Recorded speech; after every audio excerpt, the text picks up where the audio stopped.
Ladies and gentlemen, boys and girls, what is going on? My name is M1K3 and welcome back to a brand new video here on the channel. In the last few days, I've been grinding Fortnite like crazy in preparation for FNCS. We're talking VOD reviewing for hours on end, playing customs, realistic 3v3s against other good trios, and getting help from absolutely everyone I can to improve our gameplay. This was me, Bully, and Tob's first tournament together, and we had only practiced for a few days, but we could still place in the tournament, and today we're going to be going over how. Before this video starts, let's shoot for 5,000 likes, and with that all said, let's get into today's episode. Starting off our tournament in game number 1, Bully's game unfortunately crashed, meaning me and Tob had to play out this stacker of a game as a duo. This made things hard already from game number 1, as the most important thing in trios is keeping everybody in the trio alive. Good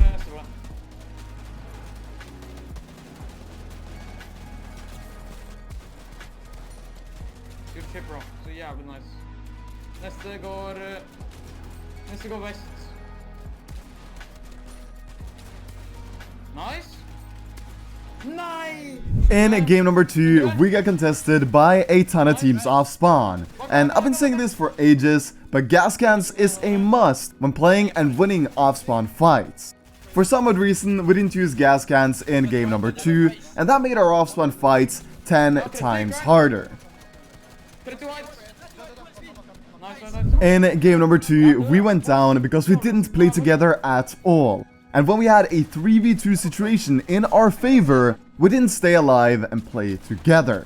Moving on to game 3, I did a terrible job of looking both up and down. When you have the opportunity to claim ultimate low ground or high ground, you should go for it instantly. In my opinion, playing low ground is so much better for tournaments, not only because you save more mats compared to staying on mid ground, but I also think it's way safer and easier to get refreshes when you're down on low. This is also one of those things where you can't really hesitate. You just have to say to your teammates, we're claiming ultimate low and we're doing it now. Let's go for it. And as you guys can clearly tell, we are on ultimate low right now. But I spent way too long going from mid ground to low ground, to the point where I had 600 mats remaining, and I could have easily had an extra 300 mats if I just went low ground way earlier.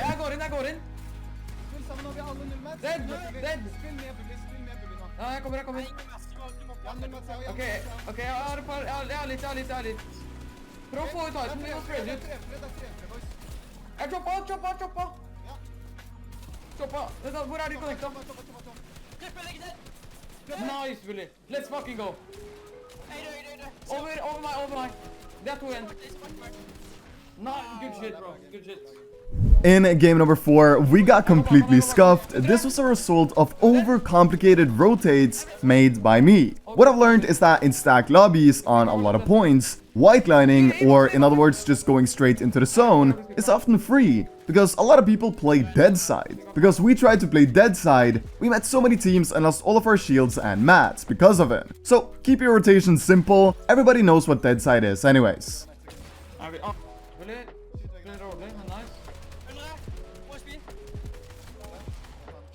One thing we were pretty bad at was going for refreshes together as a team.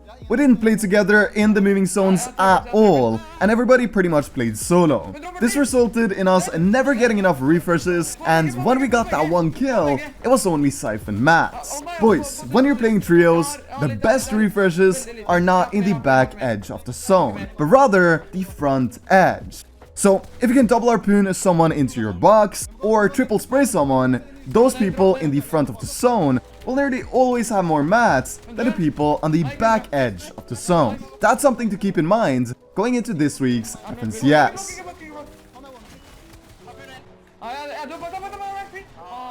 In game number 6, I unfortunately got headshot bowed.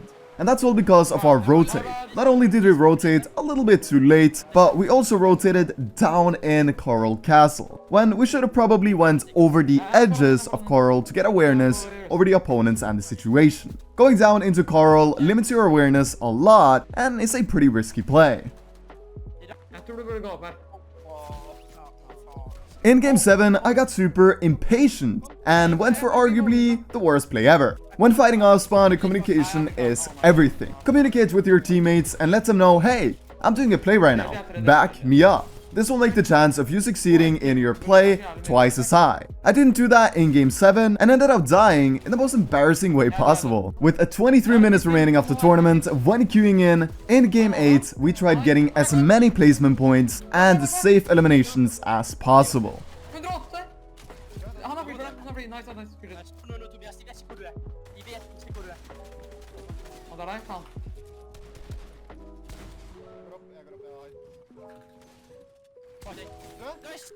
Bro, man, du er så jævlig god. Kan du chille? Jeg bak han. Jeg chiller, jeg dropper. Bro, man, du er så mye bedre. With only 3 minutes remaining, I had to hop in on a team to make sure we got in our last game before the queue time was over. Og du løper. 31, nice.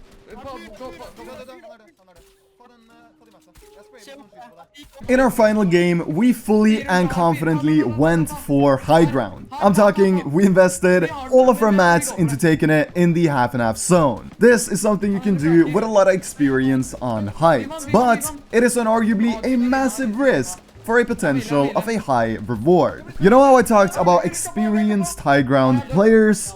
Well, that was not us at all. Man, gå for det der, en faen meg dobbel race her. Bro. Alrighty boys, so that is going to be the end of today's episode.